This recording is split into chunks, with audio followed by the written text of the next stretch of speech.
Alright guys, this is going to be a video on pull-ups. I have been training lately for strength, but with a particular emphasis on improving my pull-ups because I kind of suck at them. And it kind of made me take note of the fact that if I suck as a relatively strong individual, then this is definitely an exercise that a lot of people are going to have a hard time with.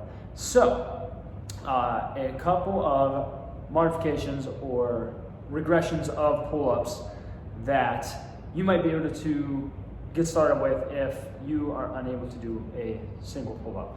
Thankfully for myself, I can get a couple, but it didn't get that way overnight, and it takes a lot of practice. So, 3 variations I'm going to show you guys for how to start getting on the path to doing 1,000 pull-ups, or at least one.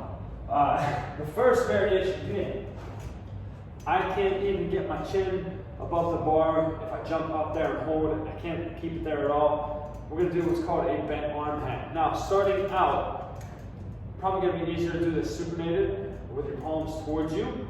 You can do it pronated, either one. Keep in mind with all these variations that either option works. Palms towards you is going to be a little bit easier. So that's how I'll start to demo this video. So I have my chair, I have my pull-up bar. Again, bent arm hang. All I'm going to do is keep my arms and my shoulders at 90 degrees and hold here for as long as I can. And once I fatigue, let myself down, preferably with the chair, maybe to put the hand back down to the floor. We like to do this as long as we can. Why? Because it's an easy way to monitor progression. If I can do that for 3 sets of 5 seconds in week 1, and week 2 I can do it for 3 sets of 6 seconds. Small progress, but it is progress. That's one step closer. Once we get pretty proficient with that, what we're going to do is a isometric chin up or pull up hold, where we actually get our chin up above the bar and hold that position. So we're progressing from being here to being here, keeping a little bit more tension here in the lats. So getting back up on my bar, I'm going to jump myself up to the top and hold right here, again, for as long as I can. I'm shaking because I did a bunch of pull-ups today.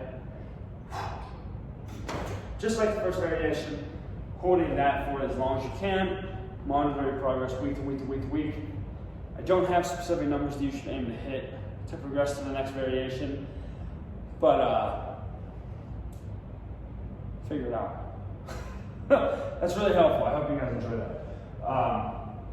Take notes. Third variation that we're going to get to here. The best way for us to start to learn a movement pattern is to control an overloaded eccentric or a negative, right? So if we can't pull ourselves up to the bar, but we can hold ourselves there for a while, and we start to get our strength up and increase our time doing that, we can start to do controlled slow eccentrics or negatives, where we jump up, we get our chin up above the bar, and we control it down as slowly as we possibly can. Now, at first, here's what's going to happen. You get to like here, you're going to quit. Your arm's going to give out, and you're going to end up at the bottom. We want to work on controlling it all the way through that breaking point to the bottom of our range. Another thing that I want to keep in mind here is we're not going to stop before the bottom. We're not going to stop ourselves before the bottom, I guess I should say. So I'm using my chair underneath me. When I do my slow, controlled negatives, I don't want to control myself down and stop at that chair when I still have that much more range that I could have gone through. So trust yourself once you get to this point to control it all the way down through the movement and get to that straight arm hang at the bottom. So jump back up to the top, chin's above the bar, controlling. I'm pulling with my elbows, not my hands, which will engage my lats more.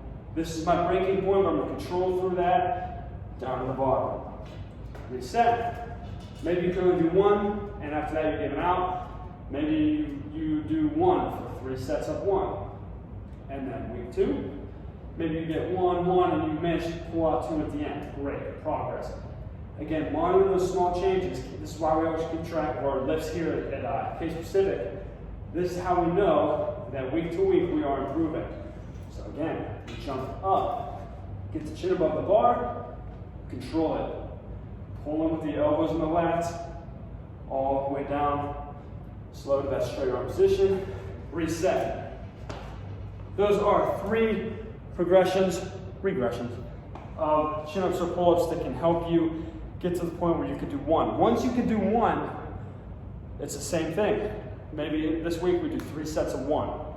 And next week we get 2, and then 1, then 1. And then maybe next week might be stagnant here or there, that's okay. But we're always just looking for that total number of reps to go up. But before we get to that point, we're starting here with these 3 regressions.